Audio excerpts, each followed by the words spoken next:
이전 영상은 에너지 밀도는 3원계나 LFP 배터리에 비하여 낮으나 뛰어난 사이클 특성과 저온에서의 용량 유지율이 높은 나트륨이온 배터리에 관한 것이었습니다. 오늘 영상은 이전 영상의 후속편으로 중국 회사들이 주장하고 있는 200Wh/kg급의 2세대 나트륨 배터리에 관한 것입니다. 정말 이러한 에너지 밀도를 갖는 나트륨 배터리가 출현한다면 전기자동차 구매자 입장에서는 환영할 만한 일이지만 대한민국 배터리 산업에 끼치는 영향은 생각보다 심각하게 나타날 것입니다. 테슬라가 대량 양산을 손꼽아 기다리고 있는 3원계 4680 배터리와 비교해서도 팩 레벨에서의 성능이 만만치 않기 때문입니다. 오늘도 애니메이션을 통하여 200Wh/kg급의 나트륨 배터리는 어떤 기술을 사용할 것으로 예상되는지와 왜 그 에너지 밀도가 4680 배터리에 대해서도 경쟁력을 가지고 있는지 알아보겠습니다. 자, 테크트립을 시작합니다.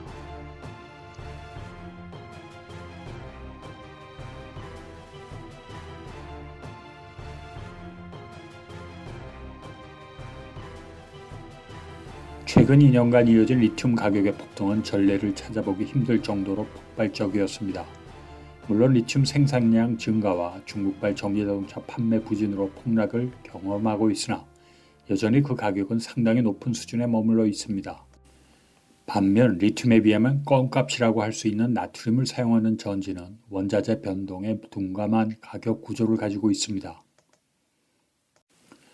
올해 CATL이 양산에 진입할 나트륨 배터리의 에너지 밀도는 160Wh/kg으로 LFP에 비해서도 10% 이상 떨어지는 수치이지만 2세대 나트륨 전지로 개발 중인 배터리는 200Wh/kg급이라고 발표했습니다.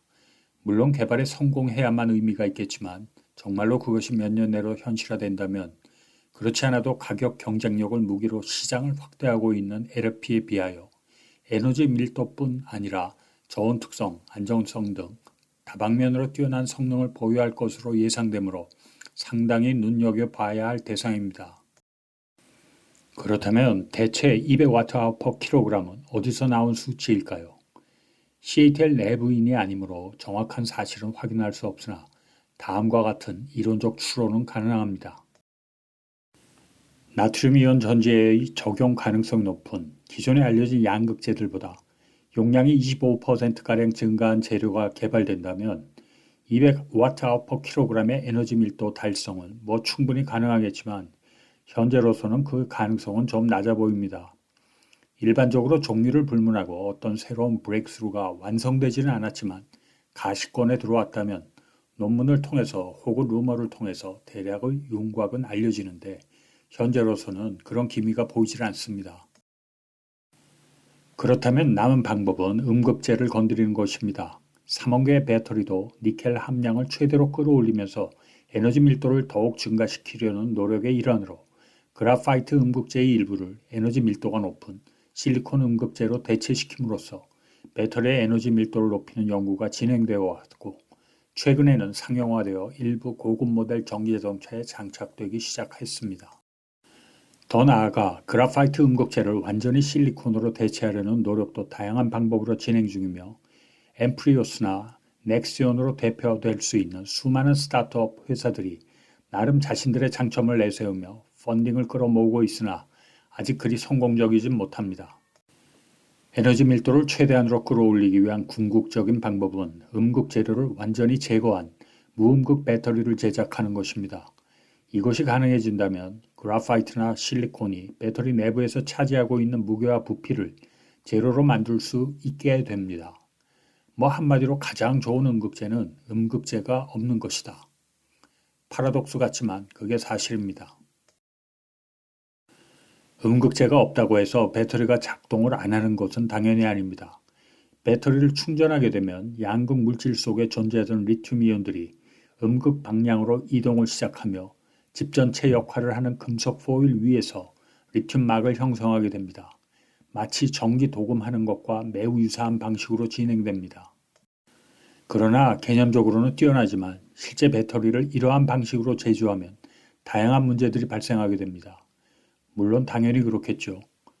기존 그라파이트 음극재가 존재할 때에는 리튬 이온이 그래파이트 층산 구조 내부에 차곡차곡 쌓이던 것이 이젠 맨 땅 위에 자기들이 알아서 유니폼한 리튬층을 형성해야 하니까요. 이상적으로는 애니메이션에서 보듯이 유니폼하게 리튬 메탈층이 형성되어야 합니다. 그러나 여기저기 불균한 층으로 자라거나 심지어 뾰족한 덴드라이트 형태, 즉 창과 같은 모양으로 자라게 됩니다. 이런 현상이 발생하게 되면 결과는 치명적입니다. 리튬 금속이 이런 형태로 계속 성장하게 되면 결국 분리막을 뚫고 양극에 도달합니다. 이런 상황이 발생하면 매우 짧은 시간 동안 음극에 저장된 에너지가 리튬 금속과 양극재의 연결고리를 통하여 순식간에 방전을 일으키며 배터리의 온도는 급상승하게 됩니다. 그런데 CATL은 이런 개념과 동일한 배터리를 리튬이 아닌 나트륨 이온을 사용하는 배터리에서 해결의 실마리를 찾은 것 같습니다. 당연히 리튬을 나트륨으로 치환해서 사용하면 동일한 현상들이 일어나지만 몇 가지 방법을 동원하여 이런 현상을 막을 수 있다고 생각하는 것이겠죠. 결론부터 이야기해 보도록 하겠습니다. 왼쪽이 나트륨 이온 전지를 구성하는 음극의 구조이며 오른쪽이 지금 널리 사용되는 리튬 이온 전지의 구성입니다. 한눈에 봐도 두 가지가 바뀐 것을 눈치챌 수 있습니다. 나트륨 이온 전지는 알루미늄 포일을 그리고 리튬 이온 전지는 구리 포일을 집 전체로 사용하고 있습니다. 구리 포일은 알루미늄 포일에 비하여 가격도 몇 배 비싸며 밀도가 높아 훨씬 무거움에도 불구하고 리튬 이온과의 반응성 때문에 음극용 집 전체로 사용할 수 없었습니다. 그러나 나트륨 이온은 알루미늄과 반응을 하지 않기 때문에 집 전체로 사용 가능합니다. 이건 역시 배터리의 무게를 줄일 수 있으므로 에너지 밀도 향상에 큰 도움이 됩니다. 그리고 애니메이션에서 보듯이 나트륨 이온 전지는 알루미늄 포일 위에 탄소층이 아주 얇게 코팅되어 있습니다. 리튬 이온 전지는 두꺼운 그래파이트 음극재가 리튬을 보관하는 역할을 했다면 무음극 나트륨 전지에 사용되는 얇은 막의 탄소층은 나트륨 이온이 알루미늄 포일 위에 차곡차곡 쌓이게 유도하는 역할만을 하게 됩니다. 다시 한번 보겠습니다. 알루미늄 포일 위에 코팅된 방막의 탄소층은 놀랍게도 배터리 충전 시에 나트륨 이온이 유니폼하게 자라는 것을 도우며 뾰족한 덴드라이트 형태로 성장하는 것을 억제한다는 사실이 최근에 알려지기 시작했습니다. 또 한 가지 중요한 레시피는 전해액 첨가제입니다. 충방전이 지속적으로 되풀이되면서 음극에 형성되는 나트륨 금속층에 시간이 가면서 크랙이 발생하게 되는데 전해액에 보론, 즉 붕소 원자를 포함하는 물질을 첨가하여 그런 현상을 막을 수 있다고 합니다. 자, 이쯤에서 왜 이런 추론을 할 수 있었는지에 대하여 밝혀보겠습니다. 첫 번째는 우연이라고 할 수 있으나 CATL 말고도 일찌감치 나트륨 이온 배터리를 개발해온 중국의 하이나 역시 CATL과 동일한 200Wh/kg급의 나트륨 배터리를 개발 중이라고 최근 발표하였습니다. 그와 별개로 중국의 10여 개 대학과 국책연구소들이 공동 연구한 결과가 2022년 6월 네이처 에너지를 통하여 발표되었는데요. 이 또한 200Wh/kg급 나트륨 전지에 관한 것이었습니다. 1년 사이에 서로 다른 3개 기관에서 동일한 에너지 밀도의 나트륨 이온 전지에 관련된 발표가 있었던 것입니다. 더군다나 그 논문의 공동 저자 중 하나는 바로 앞서 언급한 중국 하이나 소속이므로 심증이 더 갈 수밖에 없습니다. 그리고 본 영상은 그런 심증을 기반으로 그 논문의 주 내용을 간단히 설명한 것입니다. 그리고 한 가지 빼먹은 것이 있네요. 이들이 나트륨 이온 배터리에 사용하겠다는 전해액은 기존 리튬 이온 전해액에 비하여 발화점이 훨씬 높아 폭발 위험성은 3원계 배터리는 물론 LFP보다도 훨씬 줄일 수 있게 됩니다. 보수적으로 잡아도 리튬 이온 전지에 비하여 40% 이상 값이 싸며 폭발 위험성이 낮으며 저온에서도 용량 유지율이 높으며 급속 충전이 가능하며 CATL의 셀-투-팩 개념의 배터리 형태로 제작 시 테슬라가 풀 양산에 전력을 기울이는 하이니클 4680 배터리와의 팩 레벨에서의 에너지 밀도는 10% 남짓으로 줄어들게 됩니다. 영상 잘 보셨나요? 하이니클 배터리가 만병통치약은 아닙니다.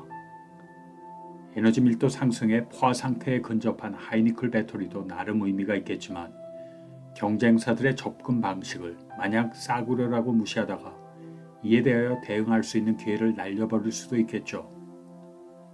냉정하게 현재 상황을 면밀히 살펴봐야 할 때입니다. 더 늦기 전에 말이죠. 오늘은 여기까지입니다. 안녕히 계십시오.